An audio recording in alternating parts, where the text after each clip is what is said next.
Hey everybody, welcome back to A Higher Future. I'm UB Simignetti, and as always, I'm joined by my partner in good, Nicole Gravagna. Hello. Good morning, Yubi. Hi. Who are we talking to today? So we are very excited. So Meredith Bell is co-founder and president of this organization that's been around for about 30 years called Performance Support Systems.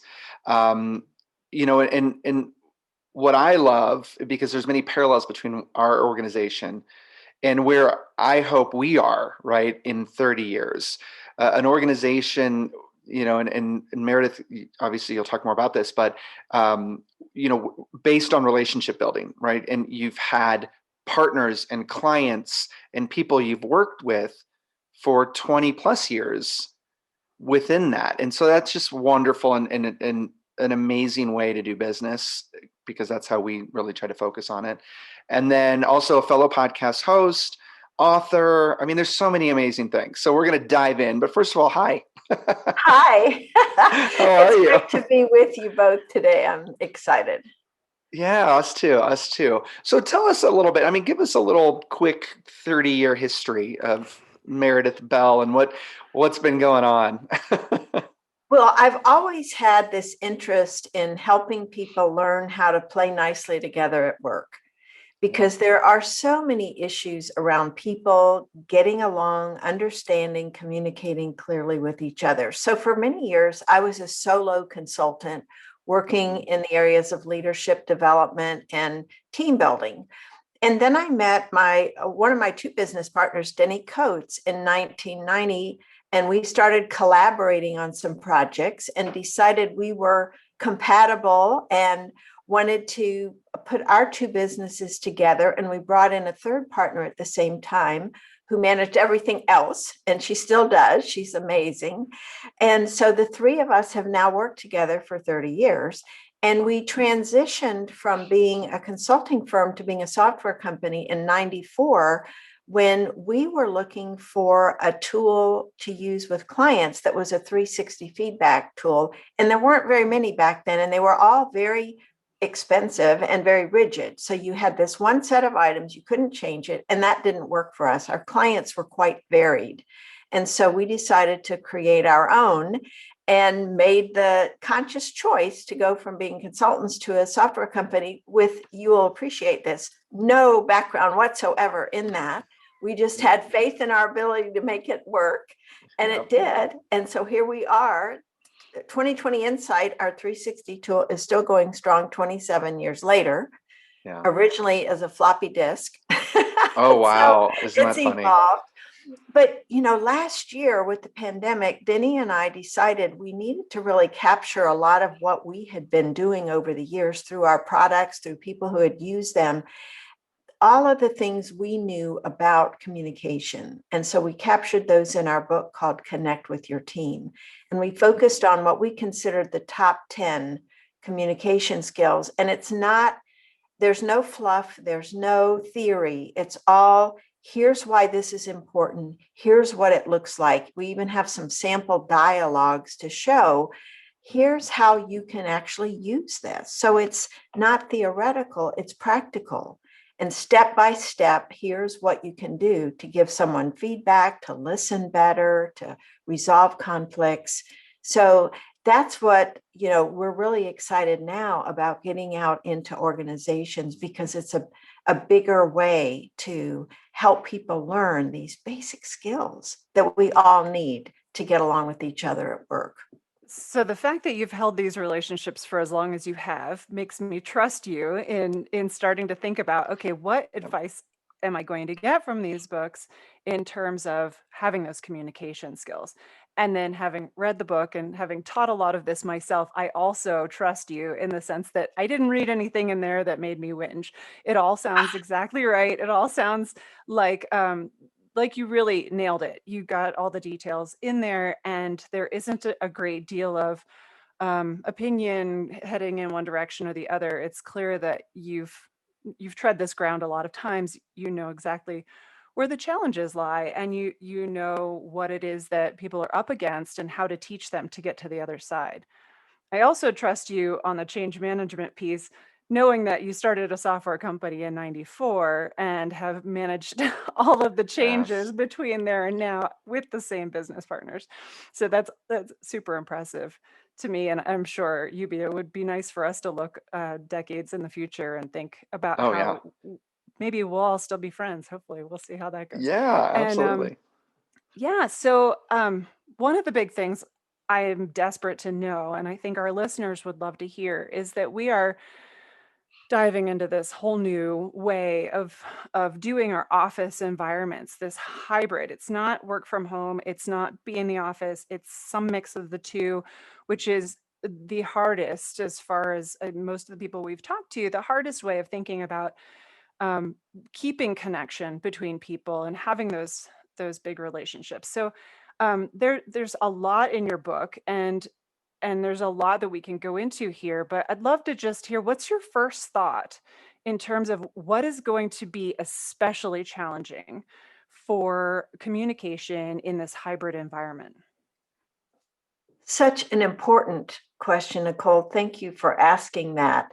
I think if people could understand some of these same skills are applicable no matter what the situation is, they will feel a little more relaxed about not having to learn a brand new thing. Like I don't get one more thing on my plate.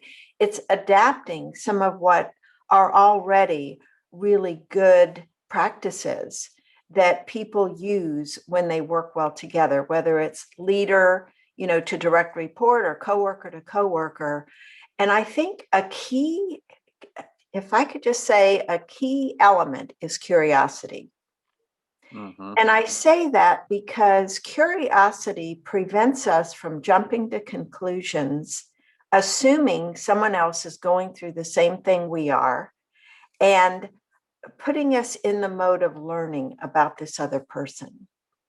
And so that means we are interested in asking questions to learn what's going on with them, so we don't make assumptions about what they're experiencing, but we have an open mind and we're eager to learn and find out, and then see what can be done as we listen to the needs someone has, a pain point they may have, and then also being curious to find out what do they think might be the solution.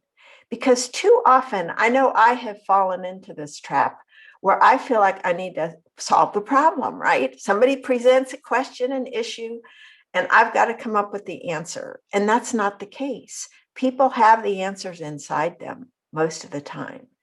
Sometimes they're so close to the problem, they don't see that they have the answer. But through skillful questioning, and honestly, a person doesn't need to start thinking, oh, golly, what questions have I got to memorize? No, it's not that. It's just being genuinely present with this other person. And what's the natural next thing to ask that would help you learn more?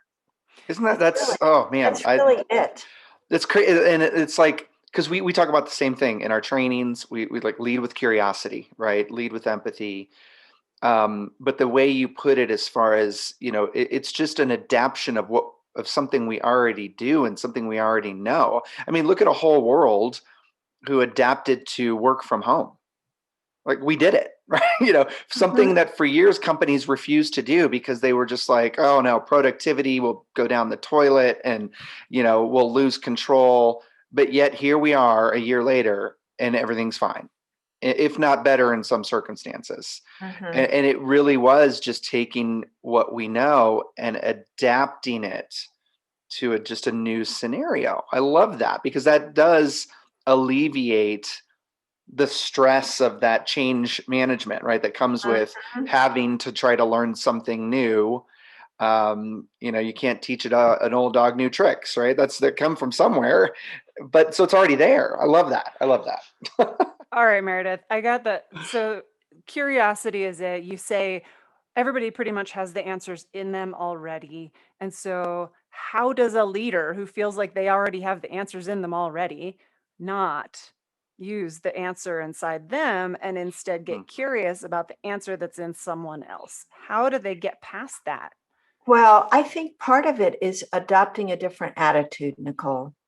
And that attitude comes from a spirit of one of my responsibilities as a leader is to help each individual that I am responsible for, that it works with me to help them grow and achieve their full potential. And if I am constantly telling them things, that is not enabling their growth.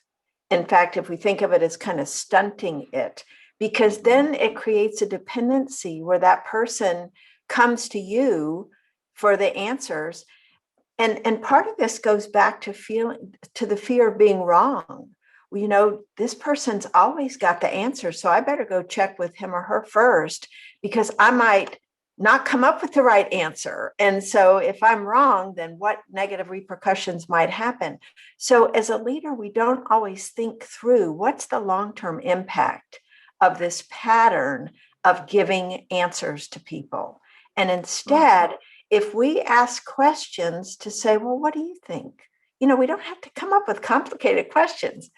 If they say, hey, boss, what should I do about this? Well, I've got some ideas, but I'd like to hear what you have to say first, because you may have the best idea. Affirming that other person is you give them permission and encouragement to come up with what they think. And then to get them to think through, so that's an interesting idea without judging it. What do you think would happen if we do that? What do you anticipate might be the outcome? Or if this were to happen as a part of implementing that, how would you handle that? So just helping them learn to think through. One of the chapters, is getting people to think for themselves. And that is in itself an important skill because you're not going to always be there. And so they have to be able to rely on their own judgment, their own resourcefulness to handle a given situation in any moment. And so the more encouragement you can give them real time for doing that, and then responding in a way that's useful and helpful to them in refining their thinking or, looking at solutions without jumping in. Because I think where the bad boss title comes in is when we hear somebody say something and we jump in with why it won't work. Mm-hmm. So we're doing the opposite of encouraging them to think.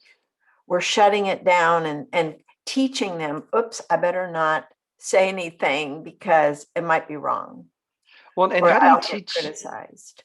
How do you teach leaders to change that mindset? 'Cause away from we got a job to do, we've got a goal to hit, we have revenue to hit, I don't and have so time to wait for this yeah, person to figure it out. I yeah, know or from learning. experience.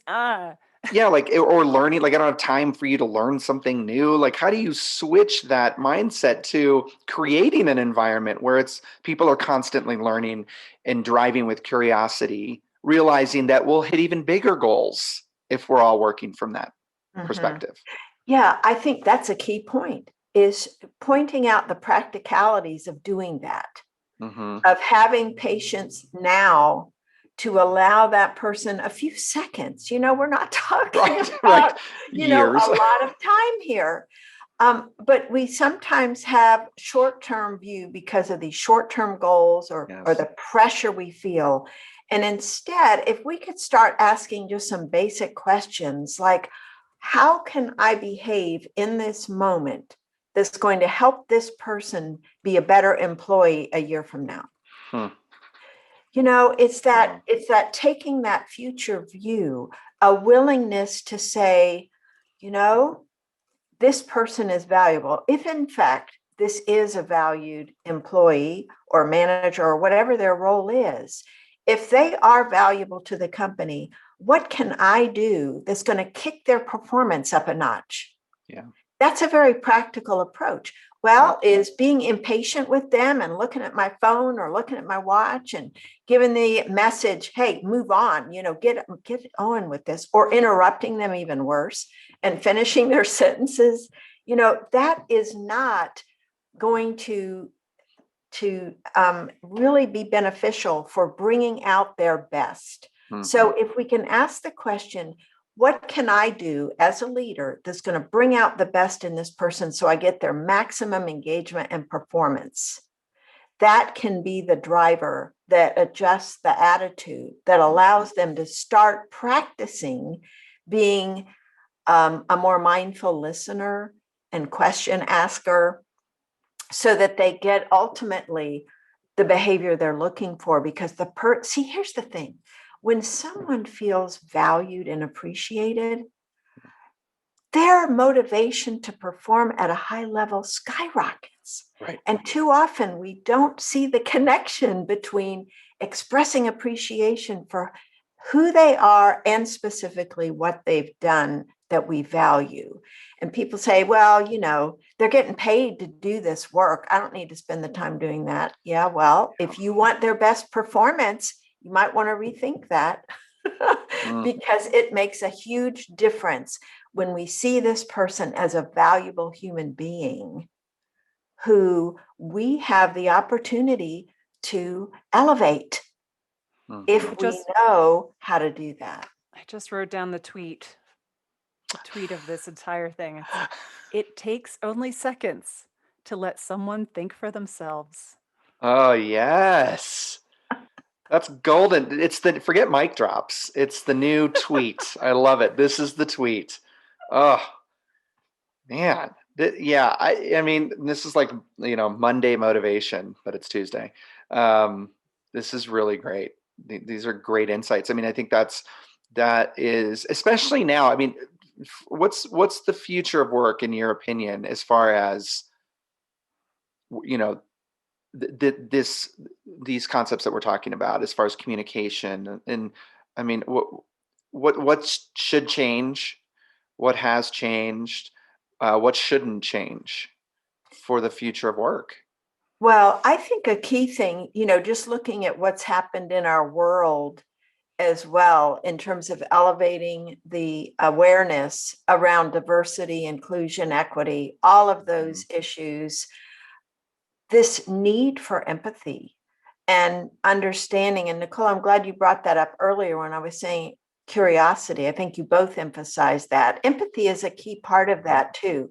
That, when you say, should it change? If it's already there in place, keep it. But if it isn't, add to it, because this ability to understand where someone else is coming from, what their life is like, to be able to reflect that to them.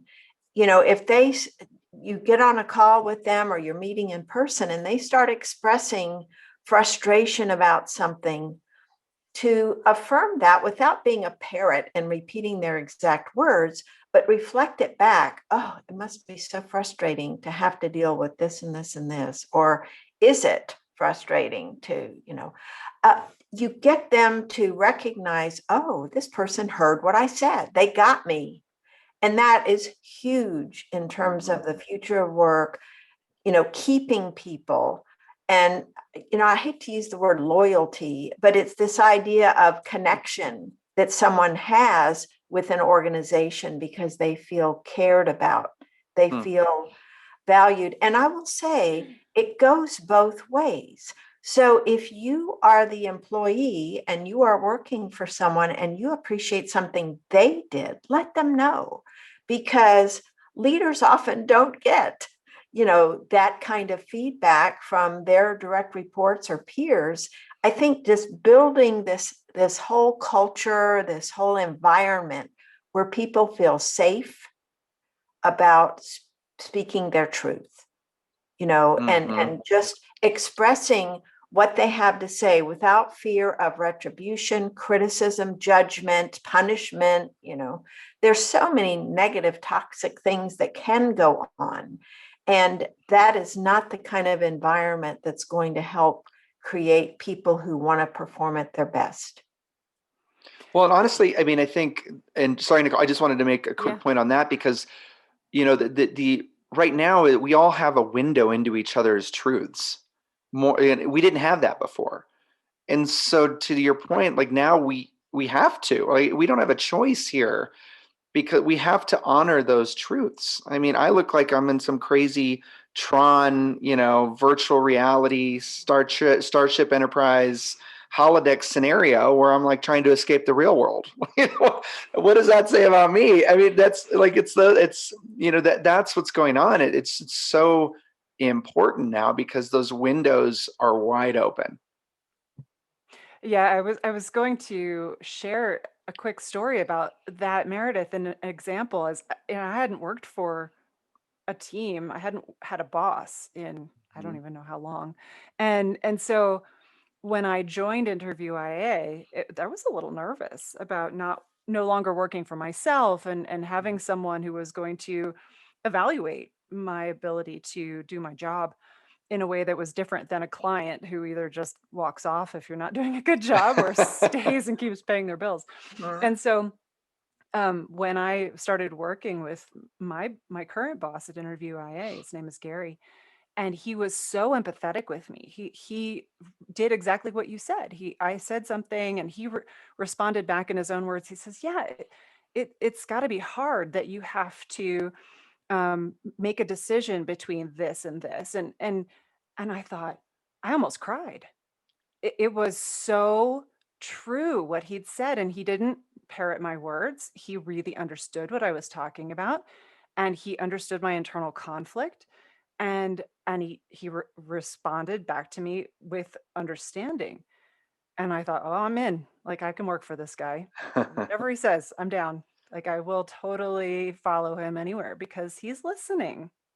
Yeah, that's incredible. That's such a Yeah, wonderful story. I love that because it illustrates the exact point, yeah, that I'm making. And this whole thing of empathizing with someone else, and it doesn't take long, getting no, back to this thing of, well, I don't have time. Yes, you do, because what's the alternative? If you lose that employee or that individual because you didn't use these skills, well, now you've got a whole new person and the expense of bringing in a different employee. And that person may have been really good on the job, but they weren't having those basic human needs met. We all have these needs as a human being. And if we can get it in our work with the person we're working with, then like you just said, Nicole, I'm in. I'm here to that's stay right. because it feels good.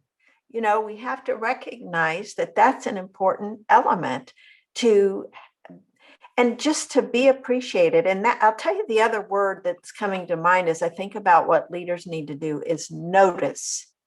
Hmm. Pay attention to body language, to Yeah. what's not being said, to ask and draw that out. You said you're okay with this, but your face is not saying you're okay with this. So tell me what's going on in your mind right now. I'd really like to know what you're thinking. Huh. And that tells the person, oh, they really were paying attention. Yeah. And that counts for a lot.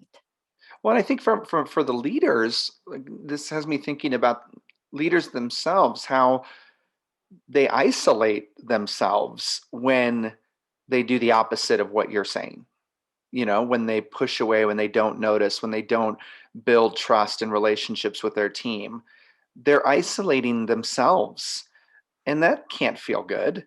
I mean, I don't want to be the only person, but I think that's, as leaders, they always talk about it. It feels lonely at the top. But something I learned early on in this work is that even if someone has reached the status of a C level, that's not their end game, right? Like, that's not it for them. Just because they're up there and they're a CIO or a CTO or a COO, that doesn't mean that's it. But many people assume that, and I think that's kind of the air about them, is that they're up there by themselves, they made it, and but so it's very isolating. So it's kind of an interesting, to look at it from their perspective. um, The it, other it would thing do that them a favor to not do that. well, exactly. Because for one thing, the more they have conversations with people on their team, the more they learn about what's really going on. Right. But, one of the other things that often happens that I want to just, shout from the rooftops, it's okay to admit when you've made a mistake.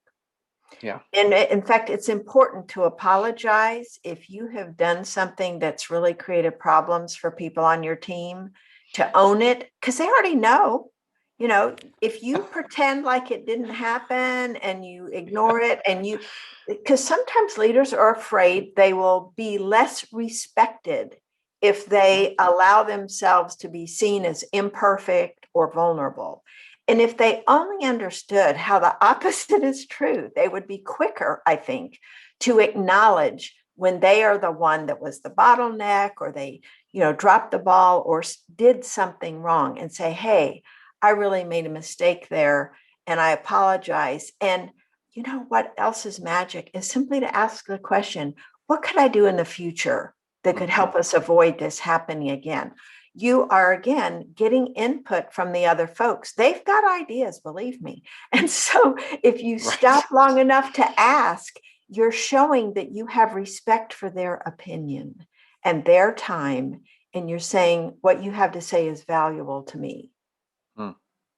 And, those kinds of things don't have to take a lot of time, but wow, do they build, going back to your first word, Nicole, trust. It builds that trust that's so important as the foundation of good relationships.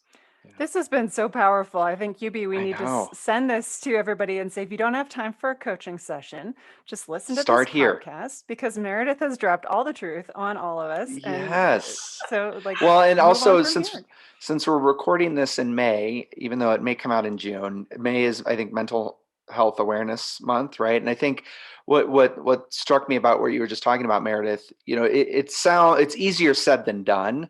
And I've seen this where it's hard for people to listen to this and then go make that change. And so, it should be, especially after a year that we've all been through, the resources, therapy, right? Coaching, but seek that help if you need it, even if it's just to understand what we're talking about here today, even if it's to be a leader who is always isolating themselves and needs to open up. I mean, there's work that needs to be done for a lot of people to get through that. I've got one question that they could start with.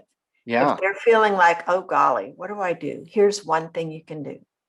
Have a one-on-one conversation with everyone on your team or everyone you work with and ask, what is one thing I could do differently that would make your experience working with me even better than it is right now?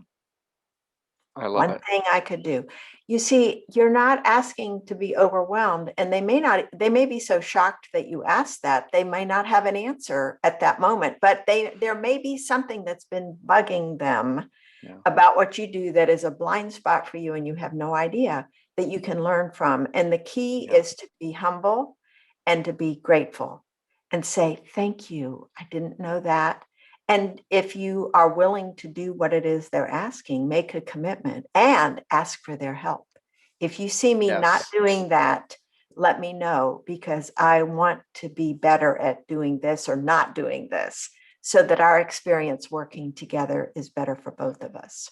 Whew, that's tweet number 2. Okay, hold up your books. So we'll close out with, go get these 2 books. They're a pair. Connect with your team. Yep. And Peer Coaching Made Simple. There's also apparently books that are mirrored of these books that are for parents. Yes, connect with your kid and parents, coaching parents. Wonderful. Because we are committed to helping improve communications at work and at home. Yes. So both, which is now all in one, right? Like there's no work versus life anymore. It's just life. So if you read one, it can apply in both places for sure. And we've seen this happen where leaders who take seriously bringing their communication skills up a notch, it inevitably ripples over into the home life, and their relationships with their family improves in addition to their relationship with the folks at work. Also, for those that would like to get a freebie, at our website, we've got the listening chapter as its own standalone ebook that's called Listen Like a Pro. And that is at growstrongleaders.com/higher future. So it's the name of the podcast at the end. We So love that. growstrongleaders.com/higher future. Awesome. All right. This is Thank exciting. you for that, Meredith. Yeah, thank you. And just thank you for today. Like, this was really great. We can't wait to release this to the wild. So thank you, thank you, thank you. And thank you, everybody, for continuing to tune in. A Higher Future is where we can be found. So we'll talk to you all soon. Thank you.